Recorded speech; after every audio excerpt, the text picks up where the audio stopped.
Brownfields can be more costly to build on and sometimes fail to provide the kind of housing needed. Occasionally, however, they provide a good return on investment. Brownfield development has been trumpeted as the perfect solution to the UK's housing needs and a means to contain sprawl that threatens the countryside. So why have the country's home builders delivered so little on these sites? Since 1998, the government's target was for 60% of all new residential developments to be built on brownfield land.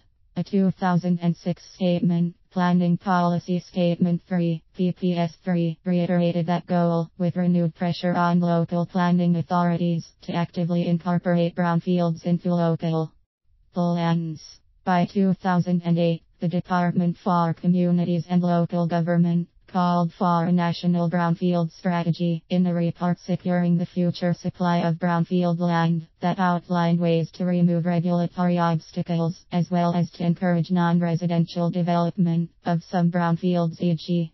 use the land for green spaces, nature conservation and flood mitigation, but not homes. While more of a concept than law, developers and planning authorities alike regarded it as an established target.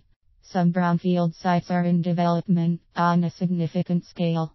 The Avonmouth and Severnside development in the Bristol City region, largely a job-producing enterprise area with some residences, is said to be the largest brownfield development in Western Europe.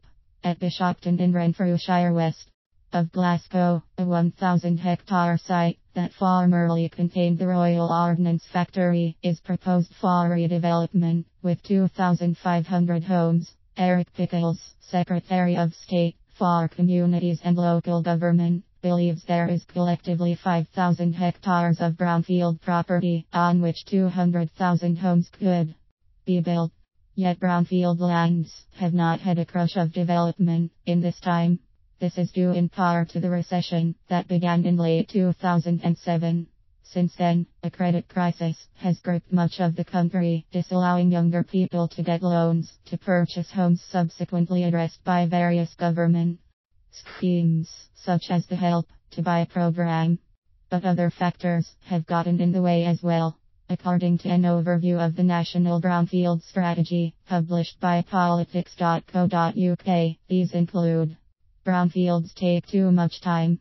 The 2011 draft of the National Planning Policy Framework, which simplified planning processes with the goal of speeding up housing development, was viewed by environmental and conservation groups as deprioritizing brownfield development in order to achieve faster growth. Brownfield costs are prohibitive. Development on brownfield sites are almost always more expensive. The sites very often require remediation due to toxins or other contaminants, and existing buildings sometimes require demolition. Brownfield red tape. Site preparation not only costs money, but also time in obtaining necessary permissions. Brownfields limited to lower price housing. The types of residences that result are more often high-rise apartments than pricier single-family housing. In some areas, that fails to satisfy market demands. Brownfields may be in flood zones. Some brownfields fail to satisfy Planning Policy Statement 25, which limits building in flood-prone areas. Given the predictions for increased flood risk in the coming decades, this is a very real consideration.